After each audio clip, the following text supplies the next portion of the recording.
Sleepers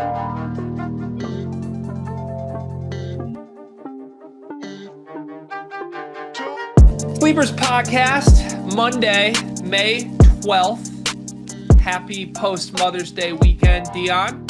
No cart today. If you guys haven't picked up on this at all, we got a new recording schedule a little bit this week where basically Cart and I are each getting one off day a week, and that's where Dion comes in. He does 2 full days with the other person, which leaves me sad that I only get 1 day a week with you, Dion. So I don't know how to feel right now. I'm a mix of emotions and pollen in my nostrils. How are you? It feels like we're in our off season where we all like moved back home, we left the dorms and we're still seeing each other, but not as much. And then like come like September or October, we're gonna be back like every day with all of us. Yeah, that's a good comparison. Like I'm home for freshman year of college summer and I'm just like texting all my friends the whole time. But Yeah. then I came back sophomore year and then I got new friends. You getting rid of card now? So do we just get rid of Cart? Is that the move? What do we No, we can't get rid of Cart because then who else would banter about only golf with you? I bantered about pace of play at country clubs, to be fair. No, it was good. It was good. Could I put myself in Cart's shoes and could we just have like a 3-minute example of you and Cart's banter on this Monday morning? Yeah, I'm not because I got more golf stuff to talk about because I found out there's ratings that have like the top golf tracers, and now I know how far my clubs go. Oh, okay. How far are you hitting your drives? We haven't gotten that far yet. I'm terrified of driver at the moment. 9 iron though, a casual 145, a very casual Hey. 145. All right, that's special. Yeah, I've been really trying to hollow out my irons lately. I've just like, sometimes I'll top them a little bit and I'm not really all that comfortable from like 130 in. So, yeah, I like playing my home course and driver's been pretty good. I've been slowing down the tempo on that one pretty good lately. So, yeah, it's been pretty fun. No shot. Cart knows what hollow means. No chance. Mother's Day weekend. We're recording this on Friday before Mother's Day, but are you a big Mother's Day guy? Do you have Mother's Day plans this weekend? I'm not gonna be. I work Saturday, so I'm not gonna be able to see my mom. I do have a gift for her though. I haven't decided if I'm gonna ship it or not. She listens to these, so I won't say it on here because I don't want her expecting too much. But I Wait, will say this. Mama Hill Ford listens to the Sleeper Show? Yeah, I think she likes you and Cart more than me. But that's Wow. okay. That's okay. I kind of love that. I kind of love that. Would it be inappropriate for me to get your mom a Mother's Day gift now that I know this? No, not at all. Because honestly, I think she would love it. Because honestly, like there's years where I go crazy, and then there's years where I temper it back. I'm kind of like an every other year gift guy. We always get something, but sometimes I'll get her like an edible arrangement, perfume, like clothes, and then other years it's like, yo, I got a card this time. Yeah, no, I feel that. So my gift giving obstacle, which I always pride myself on being a pretty good gift giver, or at least like I don't know, as like the one of the key members of our household. Like I feel like you got to put on. Like it's an objective, stated out loud goal of mine that like my kids will grow up and always feel like they had like a great birthday, great Christmas. It was celebrated well. They got gifts, they had parties, there were people there. You feel important and special. And I feel like you got to lead by example and do that with my wife, with the mother in the household as well. So I'm trying. I'm out here doing it. But the obstacle for my household is this: we got Mother's Day Sunday, then we got Mal's birthday a week later. Mm. Then we got Murph's birthday 5 days after that, back to back to back. So, like Murph involvement, that's going to feel special. Obviously, she's her own thing here. But the 1 week mix between Mother's Day and birthday is tough to navigate because I got to get different gifts for both of those. Got to feel special, right? Yeah, I think you got to ration the gifts. I think you got to slow build. So, I think the big gift is birthday, but you slow build it with Mother's Day. You get stuff that's like applicable. You know what I mean? There's probably something around the house that she's wanted for a long time, right? Like you kind of slow build it with that, chocolate, stuff like that. And then you go for the creme de la creme on the birthday. Question for you though. So my pops always did this, and I'm not saying I was upset about it, but I was. So my sister always got gifts on Valentine's Day and Mother's Day. Are you gonna get Murph anything for Mother's Day? No. Yeah, That's not the plan. Or wait, a gift for Murphy or a gift from Murphy to the mom? well, he always did both. And by the way, not calling him out, my name never got signed on my mom's like Mother's Day gift. Well, that was from my sister. I was always solo. Again, not salty, salty. Okay, wait, I kind of love that from your pops. Like he instilled it in you early that like as not to do gender bias, as a man, you better get the women in your life gifts, make them feel special. Yeah, so like anytime, and I do think this is dope. I think I've heard Cart say this that like his dad did the same thing and he was also left out. But anytime there was like a mom holiday, all the women in the household got gifts. Like grandma got a gift, my sister got a gift, mom got a gift. Father's Day, by the way, I didn't get anything. That wasn't a guy thing. That was only for the women in the household, but no harm, no foul. But like, do you think that's something you're gonna implement where it's like Murph gets something too, or just kind of You wait? know, that's interesting. I haven't thought of it that way. I don't think so. My gut reaction says no, I want Mal to feel special and honored on Mother's Day, and I think I would even want Murphy to know it's a priority to make Mal feel special more than That's feel fair. like it's part of her day. But I do love the angle of never getting something from Banks. Like honestly, that's gonna start this year for me. I'm gonna have like multiple things to open from Murph and just nothing from Banks. And when Mal asks, like, "Did you give me it?" Like, no, no. I'm looking at him. He's 2 months old. He's just pooping right now. He's sitting on his ass doing nothing. Honestly, hot take, best gift Banks could get is like a full night's sleep. It would be nice. He's got our household in hell, man. It's between him and the pollen, it's been quite a week. I honestly feel like I'm a step slow on everything this week, and that's not a good place to be. Honestly, I feel in the same boat. Allergies have been killing me this week. I started coughing yesterday for 5 minutes. People asked if I was okay. I was like, unfortunately, I am. We just got to wait this one out. Yeah, you just got to persevere. It is what it is. But all right. Well, that was great banter. Let's get to the program. Are you still doing YouTube comments and all that? Yeah, I got one for us actually. Love It's it. from today upon recordings video. But LMH2224. Wait, is this from today? Oh yeah, it is. I don't know if you actually I didn't realize you weren't on Riley Friday. I didn't watch it yet this morning, but someone said Applebee's at one is crazy cart, and I was gonna ask you what cart ranked Applebee's at one for. So that got to be like chain restaurants ranking, It's or gotta be. or Also, did he Apple did he rank Applebee's like just on regular restaurants? where they're like, unless we're talking about restaurants you don't want to go to, Applebee's at one is nuts. I'm Nuts. pretty pro Applebee's. I don't know if this is a state of Michigan thing or what, but I think Cart and I both grew up in circles from like high school to college where it was a regular thing where you'd go like with your boys and get the half off appetizers and just smack a bunch of those at night. For But sure. I don't know. In college, I used to take dates for the 2 for 20. And if you just hide the menus, they didn't know you were actually only spending $20. That's pretty good. And I still do the dollar marks. Now that's special. Dollar Yeah. marks is always going to be special. Applebee's is becoming a big resurgence in my household now because they have some pretty great offers for kids. Like I took Murph on a date night a couple weeks ago and just got her like chicken tenders and stuff, and she ate for $1. She had like two sides and chicken tenders and milk for $1. It was incredible. Okay. And got her out of the house. It was lovely. I don't know if this is happening countrywide, but I know out here they're putting IHOPs inside of the Applebee's. So it's kind of Oh. like when you go to A&W and they have the other fast food chain. That's gonna be massive for me. When I'm leaving bars at 2 a.m., I can get a dollar marg and a stack of pancakes. That's gonna be special. Yeah, that's extremely special. I love it. All right, let's move to the Discord comments. Join the Discord. We would love to see you in there. Big activity in the Discord. Illinois fans trying to warn me that we shouldn't have recorded the video we recorded this morning before it even comes on the channel. So I'm excited about that one. Can't wait to see how that ends up received this weekend. Let's see.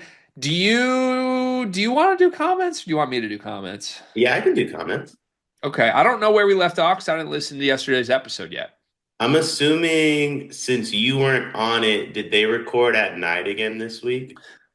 No, they recorded yesterday morning. They recorded yesterday morning. So we Okay. should probably start like early afternoon. Okay. So I will. I'm gonna start with All Hail the Pope. War chant, yours is right above this. Just shoot me a DM if I messed yours up. I apologize. But All Hail the Pope. Jaden Quaidnance went on Aaron Torres' podcast and said he is on track to be. Oh, we did a video on this, but he said he's on track to be back first game against Louisville. If he's able to go, do you put him out there? Um, my responsible on the video is slow play it, but I do think he plays in that game. I think bringing him back before a real basketball game would be a major mistake. If they bring him back for the first game of the regular season and he's healthy or even partially healthy, I'm fine with it. Don't play him in the exhibition against Purdue, though. War chant again. Oh wait, no, war chant. Carter, are you practicing your celebration dance when Dane gets a waiver? I think you should perform the Kenny Loggins classic Danger Zone, which obviously be song as Danger Zone, or perhaps a reenactment of the College Hoops to Go video of Carter and Greg outside the SFC right after Carter was taken to the Danger Zone in Champaign. Do you He'll think Carter is going to be like? Do you think how excited 1 to 10 do you think Carter will be if Dane Danger gets a waiver? Oh, I probably won't hear from him for a couple days, and then he'll probably just send a picture from like a beach, and I'll be like, "What are you doing?" And he'll say, "Celebrating Dane." I was gonna say the whole trip in San Antonio, like three things were going on. G was reminding us how far away our Airbnb was from the arena. I was reminding everyone that we should be recording what's happening, but we weren't. And Cart was telling us how he's going to take weeks off after the Final Four is over. I think Cart actually finally goes on his vacation if Dane comes back. Um, I could see it. War chant again. Pick a player from each of the teams you cover the most of a player you want to come back for another year of eligibility with a waiver that's over 40 years old. This is kind of a topic we're going to do today, but over 40 years old. I would love, man, 40 is old. Is Adam Morrison 40? Drop him on Gonzaga. I would like that. He's got to be 40, right? Because Steph's 37. Ooh, I'm not say the name again. I'm sorry. Adam Morrison? Yeah, he's got to be. Ooh. I think he's 40. No, because him and Steph were drafted the same year, right? Um, maybe not. Maybe he's He's not 40. close enough. He's close enough. Jay Williams. Yeah, Jay Will. Honestly, that's both our answers. Jay Will. Jay Jay Will Will. on Duke with the Boozers would be great. Jay Will or is Shire 40? No, he can't be. He Then might be. He's got to be. gotta be. I He's don't got to be. Because know. Todd Golden's 39. Age has me in a tizzy. Age also always has Todd Golden in a tizzy for what it's worth. War chant, not a math podcast. We're moving on. You know what? My answer is Braun. I want Braun on Ohio State. um, war chant again. Playing the what if game from a couple days ago. Does Illinois have that elusive national title if one of the following doesn't happen? How many and what years? In 2005, elite defender with great athleticism, Brian Randall breaks his hand punching a wall at Ubin in November, breaking many bones, out for the year. Or self-leaving, which meant the committed Charlie Villanueva would have been on the 2005 Illini team if Self stayed. Yeah, I like that shout. We probably should have included that on the what if list of if Self was at Illinois, how many things do they win? But I don't know. That one's hard for me to actually imagine because I feel like it was never realistic he was actually going to stay at Illinois all that long. He even if he stayed a couple more years, he would have left at some point. Yeah, I feel like I love Illinois. I want to go to Champaign. Respectfully, I think if anybody gets offered that Kansas job, I think there's few schools that you wouldn't leave for Kansas, to be honest with you. Yeah. I even think like, and this shows how much I respect Illinois. I think Tommy Lloyd would leave Arizona for Kansas if he was offered it. There's just so few schools that someone wouldn't leave for. And like if you stay, like the Bill Self example at Illinois, if you stay and win at the level Illinois fans implied would be won, which we all agree on, then you're for sure leaving. Like if you win a national championship at Illinois, then Kentucky or North Carolina or someone is paying you to come be the coach. Absolutely. I do think Illinois fans would like be okay with that if they got a natty though, to be Oh, fair. 100%. 100%. Yeah. The other two are from the 80s. Do you want to do these two? I don't know who these people are, to be honest with you. From the 80s? Yeah, the other two hypotheticals he has. What are they? So Lowell Hamilton sprains his ankle very badly on leaky Metrodome floor in the Sweet 16, still not right in the Final Four game against Michigan in 1989. Would Fake they win the names. national title if he doesn't? Fake names. Fake, yeah, that's what I'm saying. Like fake Fake news. names. Yeah. Also, first time I've heard Michigan Illinois played in a Final Four in the 80s. So I want to congratulate both programs on that. That did. Thank God that I wasn't around for that. That would not have been good for my mental health. Discord would have been popping in the 80s. It's true. It's very true. Uh, Boiler Daddy 7, then the other. That name is insane. G on your sob story about needing the 50th subscriber to Underdogs tugged at my heartstrings, so I just signed up. Hopefully, I'm the 50th. Big step for me, so appreciate it. This is coming from someone who has never really gambled except on myself and spent a week in Vegas where my goal was to scam the casinos out of free beer. Oh, love that. Thank you for signing up. Thank you to everybody who signed up for Underdog. Yeah, let me just be as honest about this as I can for people. We need sponsors in order to make this business model work, and that's not to imply that we're like in a spot where we're desperately hurting for money immediately. If we don't have a sponsor for a couple months or even almost a year, we would find a way to keep doing this. But if we got a year down the line where sponsors weren't sizably contributing to this whole endeavor, we would have to stop. So it was a huge issue when we lost the MyBookie deal with YouTube complications. It was a huge issue because just point blank, MyBookie was paying us a lot of money. Like it was probably more than 50% of the money we brought in month to month. And I know people don't care about financials. People probably have no idea what we make, or some people think we don't make any money. I don't know. We've made enough for me to live a good life and pay employees. Like Cart's making good money doing this too. It's largely because of sponsor deals. And we're getting to a place where the money we make is more sustainable without sponsors, but we're not there yet. And Underdog is the first sponsor we've been able to bring on since the YouTube shutdown. They are, in my opinion, the biggest brand that we have worked with. They really pump a lot of money into YouTube creators. And if they had a good experience working with us, there was a huge opportunity where they would pump a lot of money in us the way they have other people. So, yeah, they gave us an original goal of getting 50 signups. They told us if we got 100 signups, they'd be like through the moon. 50 is kind of like the minimum we need to see to feel that it's a success. At the end of 2 months of doing this right now, I just checked. We're at 55 signups. So thank you to everyone who signed up. That's still a long way away from them feeling great about it, unfortunately. And from some conversations, it sounds like we may be on hold until football season with them, or we may have a smaller deal where we can still offer the same offer, but we just get a lot less money than we would have. So, yeah, long story short, I think we're still very much in hunting for sponsors mode. But thank you to everybody who signed up, especially if you're not someone who just naturally loves to play things like Underdog Fantasy. I will say, genuinely, from the bottom of my heart, you know I'm a gambler, but I think Underdog Fantasy is a pretty great, fun thing to do. The free pick that they offer literally doesn't miss. It's just like someone to score a point the first night. So you always start off with a win. And you just got to be responsible, like all things. Don't pump irresponsible amounts of money into anything. Just put an amount that you're comfortable losing in. It can be small. You'll probably have fun playing with it, and it makes watching sports more fun. So promo code Sleepers. You still got a week left to take advantage of our Underdog code. And we would love to see that number climb from 55 even more. Can I make a proposition for people, G? Please. Play me in NCAA football or 2K. I win, you got to put $10 on Underdog. You win, I'll send you 20 to put on Underdog. Wow, I like it. Using promo code Sleepers for either. Has to be promo code sleepers. I like it. But no, we got a bunch of flurries this week, so thank you to everybody for doing it. It really does mean a lot. Is that everything from the Discord? Boiler Daddy has one more. Hit Since us. it's about gambling again. Since I'm now about to become an irresponsible gambler, please don't become that. Please become a No. responsible gambler. Have to Um, be. I'm going to have to replenish some funds. Your comments the other day about Cards Girl driving about your house got me thinking about a new business venture. How successful do you think? Never mind.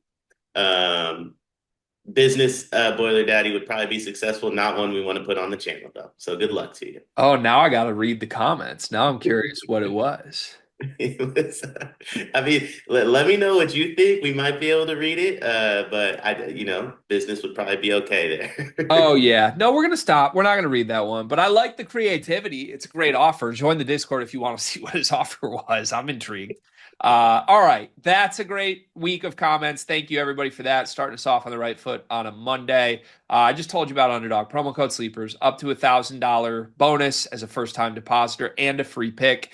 NBA playoffs are what the free picks are right now. So go check it out. There will be some player, I don't know who it is off the top of my head, to score at least 1 point. It's a great deal. Take advantage. This should be the final week to participate in that, unless we get a Hail Mary extension. And the more people that sign up means the higher chance of us getting a Hail Mary extension. So shout out to all of y'all. Let's get to our segments.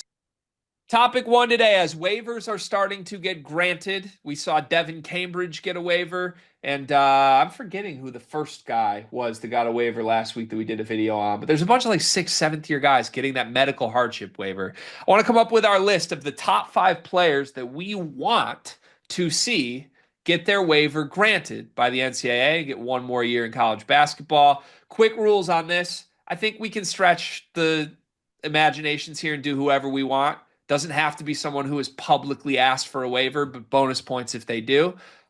Even if they're someone who could ask for a waiver that has no reason to have one, just who are players that we would like to see back in college basketball. Let's come up with a list of 5. Where do you want to start?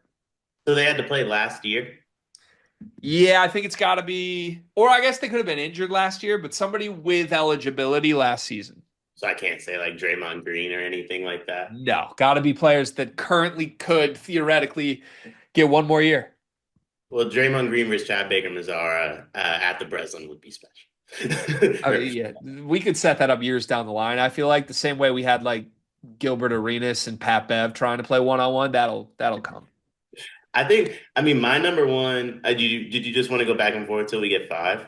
I think so. I have 2 that are actually trying to get waivers that would be on my list, but I want to see where you would start first. I have one that isn't trying to get a waiver. I think he should be though. My dog Nell, the shooter. I think Nell's number one for me. I would love to have Nell back in college, and I also, for what it's worth, I think he could play a role on this BYU team too.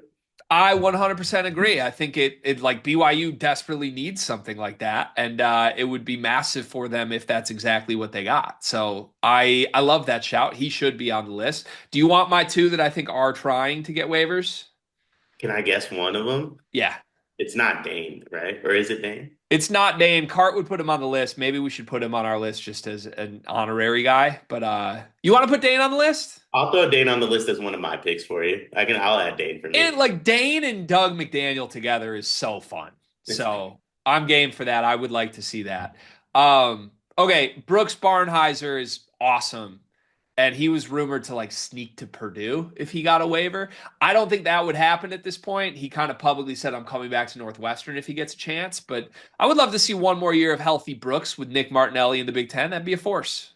I like that idea. I also like the idea of because he's still in the portal technically, right? He never technically formally entered, but Gavoni tweeted it out, which means he was telling people he wanted to enter the portal. So, yeah, I think it'd be fun if he gets a waiver. It's too late to enter the portal, I think, theoretically, but there would be a bunch of speculation on like, can Brooks go somewhere else or not at this point? And I think he'd end up at Northwestern, but it would be fun along the way. I like the idea of him mysteriously being in the portal this whole time. We didn't know he gets a waiver, and they're like, "Yo, he filled it out on April 7th, actually, open market." I like that too. Okay, my 4th one is Luke Goody. Luke Okay. Goody, who I think theoretically has no reason to get a waiver, but he just loves, he'd die for Indiana. And I think it would be cool to see him sort of be the guy that was there for the end of Woodson and is now there for the beginning of Darren DeVries. On a serious note, Michigan had a couple of those guys that really mattered this year with a good start to the Dusty May era. They had Namari Burnett, who was kind of the one of the faces of Jawan's last horrible year and rewrited his career in an awesome way. Will Cheddar also sort of owned, like, I'm the bench culture guy that's going to help restore this.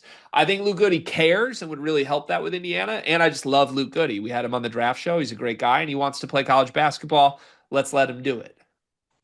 I have one more, and this one's really out of the box. Hit me.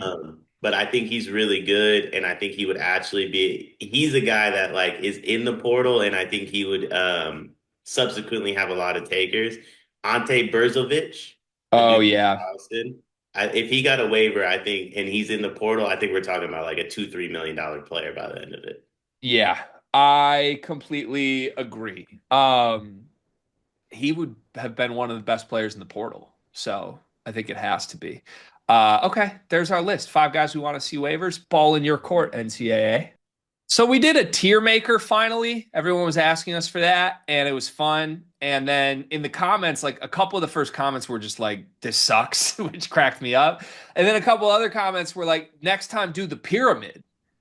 And I was like, what's the pyramid? And I think it's just literally like building a pyramid. It's like putting teams in tiers, but instead you can only put one in the first tier, Oh, and then two in the second tier, and then three in the third tier downward. That makes sense? yeah, I like that. So I don't have a visual for this. Maybe people can yell at us now, like, you got to use Pyramid Maker. I don't know that that exists.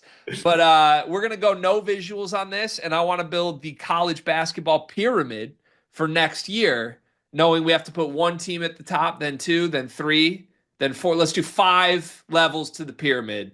So 5 plus 4, 9 plus 3, 12 plus 2, 4, 15 teams in our pyramid.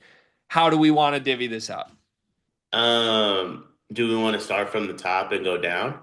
Yeah, and I think Purdue's alone at one, unless you want to argue. You said there should be more, so you could make an argument someone else should be at one. If we have to choose one, I think it's Purdue. The argument I would have is I think Duke's getting a little disrespected at the beginning of this year, to be honest with you. I'd listen to that argument. I also, so maybe I'm stupid on this. I would argue that like a tier maker for next season, tiers is completely different than a pyramid. Pyramid is not tiers. Pyramid is like there's somebody at the top of the pyramid. And if we're being real, Florida is currently at the top of the pyramid.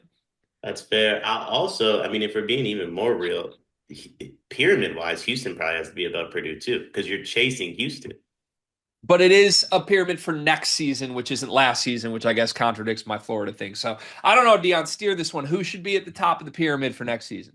I think if we're going based off pyramid, there's an element of best roster plus what you did last year, right? Like tiers is a little different, but like you're kind of I think you're chasing Houston at this point. They were in the national title. They're still one of the three best teams in the sport. There's not a wide enough gap between Purdue, Duke, and Houston for those teams. Like Duke lost to Houston last year. They're going to be sitting on that. Purdue wanted to be where Houston was last year. I think Houston probably has to be at the top. Okay.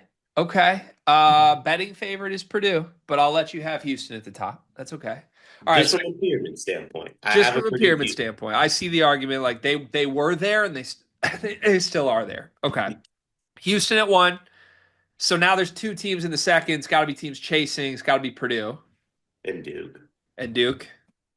Okay. I don't need to even hesitate on that. That's good. Now we got three teams in the third level of the pyramid. Where do we go next? I think BYU, I'm good with that. St. John's, and UConn. Okay. I feel like I'm missing somebody though. See, I love BYU and St. John's because it feels like teams that are close but not there yet. I struggle with UConn because part of me is like, they're not a BYU St. John's where they're not there yet, right? Like they've kind of been around, but I don't know where else we would put them. I don't want to drop them lower, so I think they got to be in here, right? Yeah, I don't want to drop them lower. The one I was thinking like I might swap for it if I was forgetting somebody was actually St. John's. I think UConn's got to be in that All group. right. So Houston on the top level, Purdue and Duke on the second level, BYU, St. John's, UConn on the third level. Now we need 4 teams on the fourth level. Where are we going? We're assuming Yaxel's back. Yeah, I think so. I think you got to go Michigan and Tech in this group for sure. I like Texas Tech as the first name off the board. I'm okay with Michigan. I think Kentucky's got to be in there. Yes, Kentucky. And I think Louisville's got to be in there. Louisville or Arkansas? Where do you land on those two teams? I like Louisville more. Okay, I'm cool with that. I like Louisville more. Okay. All right. Which leads us to our fifth and final level of the pyramid. And I think we've covered all of the teams we really, really like for next year. So now we're looking for five more spots, teams that just belong in the picture here. You mentioned Arkansas. I'm just going to rattle off a bunch of names that we could choose from: Florida, Auburn, Tennessee, Alabama, Gonzaga, Iowa State, Arizona, Illinois, UCLA, Kansas. Those would be teams I would throw in the mix with Arkansas. We need to choose five of where should we go? I think Arkansas has to lead the front, in my opinion. I think Arkansas is like top 10 team in the country going into next year. Um, Can I make a pitch to you? what's that? Let me read you all the teams we have in the first four levels of the pyramid. Houston, Purdue, Duke, BYU, St. John's, UConn, Texas Tech, Michigan, Louisville, and Kentucky. Do you notice what I am noticing? All kind of like Power Five blue blood type There's schools. only one SEC team in the first four levels of the pyramid. Yeah. Tennessee should be in there too. That was the best conference in the sport. It's going to take a step back, but we need five teams in the bottom level: Arkansas, Florida, Auburn, Tennessee, Alabama. See, I think my problem is I think Alabama's not going to be very good. I don't love Auburn's roster either, and Florida hasn't reloaded fully. Like I think Florida's going to get somebody and join the pyramid, but they haven't gotten that person yet. I'm with you on all of those skepticisms, but I think you could make skeptical points on any team we put in this level. Like Michigan State, do we love that roster right now? Not really. Uh, I guess Arizona is probably one that would belong if we really wanted to have that combo. But it's like Illinois and UCLA. You could nitpick things as well here. So, Yeah, I would have Illinois and UCLA before the two Bama schools, Auburn and Alabama. all right. So you want Arkansas, Tennessee, Illinois, UCLA. Sac State. I'm just kidding. No, I think that fifth spot is. Florida's got to be on here. I was gonna say that fifth spot's Florida because they're gonna get somebody. Auburn and Bama's rosters feel more complete. Man, I don't feel good that we don't have Auburn or Alabama in the pyramid, but I think I agree with the reasoning behind it. But this is scaring me. It Ah, feels more likely Tahad leaves than Yaxel. yeah, I like that shout. All right, so our pyramid official: Houston at the top, Purdue and Duke in the second level, BYU, St. John's, and UConn in the third level, Texas Tech, Michigan, Kentucky, Louisville in the fourth level, Arkansas, Tennessee, Illinois, UCLA, and Florida in the fifth level. Nobody make a graphic of that one. I don't want to put that on our socials. I think people will yell at us. Third topic today is something I've been thinking about on my own a little bit, and just kind of want to verbally sort through it for a second. So, I think there's a pretty big consensus on who the top 20-ish teams in the sport are for next year. It's a lot of the teams we just named in the pyramid exercise. And you look through any way too early top 25, any sort of projections for next year, it's all the same names popping up basically everywhere. You can argue some should be different spots, whatever. It's pretty consensus. And the more I think about it, I think there are some teams that have like a really high ceiling, but also a really low floor in this group. And then I think there's also some teams that are the opposite, where it's like, I can't see them being a top 10 team, but they're guaranteed to be a top 20 team. And I kind of want to flesh out the difference between floors and ceilings with the top 25 for next year. This is a very singular way to look at the convo, but like, let's come up with five teams that we think have the biggest gap between their absolute ceiling, best case scenario, and their absolute floor, worst case scenario next season. I like that. I have a very quick one that I think is probably a little obvious, but Kansas. I think they have the highest ceiling. They have a pretty low floor. What do you think the ceiling and floor are for Kansas? I think ceiling with everything they've put around Darren Peterson, as well as Badunga, if both of them are like completely locked in, I think we're talking about a national championship contender. The floor, though, like if it doesn't click, it doesn't work. Like I don't see how different this team could be from last year's team. So I think I like Kansas on this list, and the argument against there being a low floor would just be that Bill Self's their coach. So how low could the floor actually go? But if you look at like step back the last couple of years where this has trended, I do think there's an argument that like at some point Bill Self might have a breaking point where it goes completely off the rails. And it could be this year's team. I don't expect it to be, but it could be. So I like Kansas as the first team because they do have a national title upside, I think. And they also have like a this went completely wrong. Bill Self's final year is here floor. That's a good start. Okay, we need four more. I want to throw Michigan into the mix. Yeah, especially with the question marks on Yaxel. Although I Yep. think Yaxel's presence stabilizes all that, though. So I love Yaxel. I'm a Yaxel guy. I think he's gonna be great. I would bet on him being an All-American in Michigan. He also got owned by Dane Danger 3 times last year. There's some like competition level questions with Yaxel, and but it's a question, right? Because if he hits, he could be the second best player in America, and if he doesn't, it could be a disaster. To me, Cadeau and Mara, and even Merez to an extent, are all such wild swing guys. Do you get the best case scenario or the worst case scenario of them? If you get the worst case scenario of those three guys, this team misses the tournament. If you get the best case scenario and Elliot Cadeau looks like a new player, this team is a Final Four team. So I don't know if they're second off the list in terms of gap, but it's definitely a big one for me. What is our definition of floor? Because I feel like it could be relative. Like I look at Kansas, and if they get like a 10 seed first bounce in the first round, like that's a bad year for Kansas. For sure. To me, Michigan's floor is missing the tournament. That is absolutely an outcome for Michigan next year. So it's just like a wide gap relative to the team. Yeah, basically what's the difference between their best and worst case scenario finish in a season? Then I think another one. I know we love them. I think everything that we've seen thus far in the last 2 weeks shows that this probably shouldn't be the case. I don't think there's a lower floor in the country than BYU. I also don't think there's a higher ceiling in the country than BYU.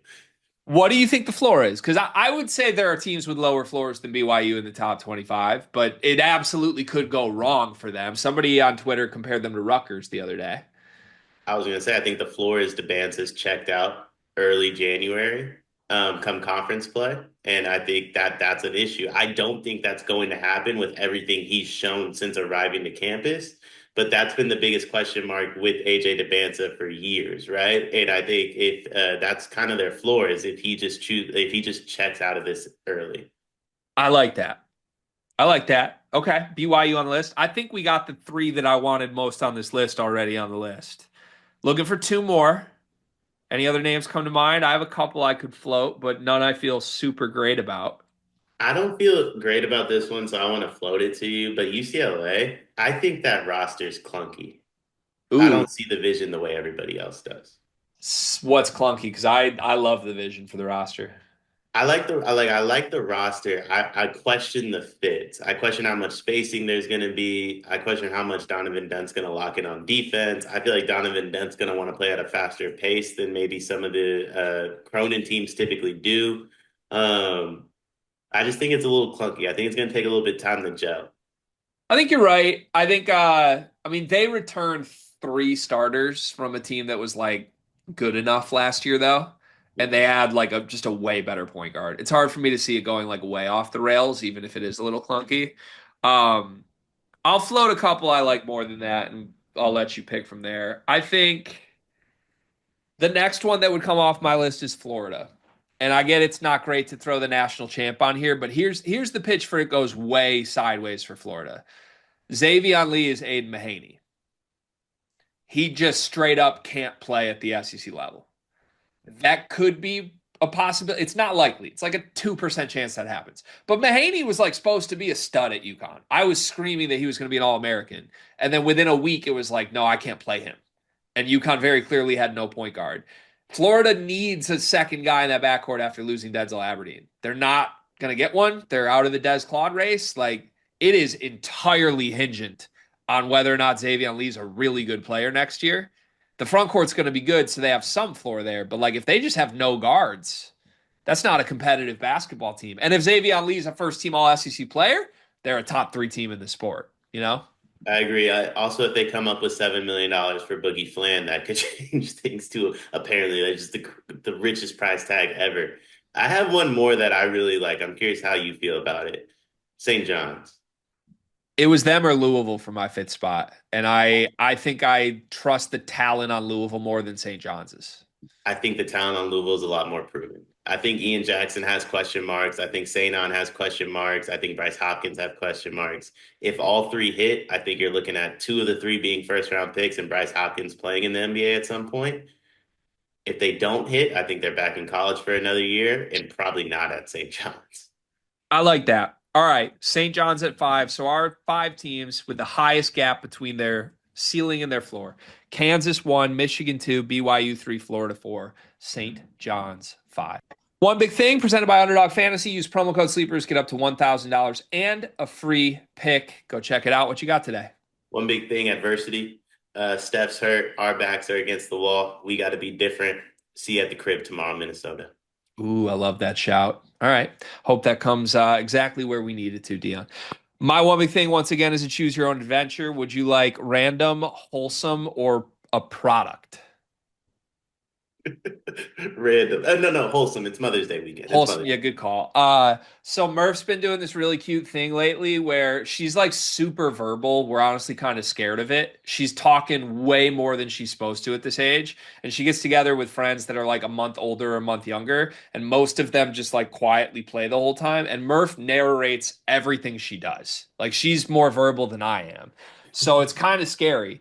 And it leads to a lot of funny moments, but it also leads to some big time, like, oh, she's actually like a heart of gold sweetheart moments because she just says things she feels and we hear them because she can't filter them yet. So right now, her big thing is whenever she like goes out of a room and there's someone or something in it that she likes, she says, see you soon, love you. And the way she verbalizes that together, she like shorthands it and just says, you, like walks away. You, that's her goodbye. And it's love you, see you soon.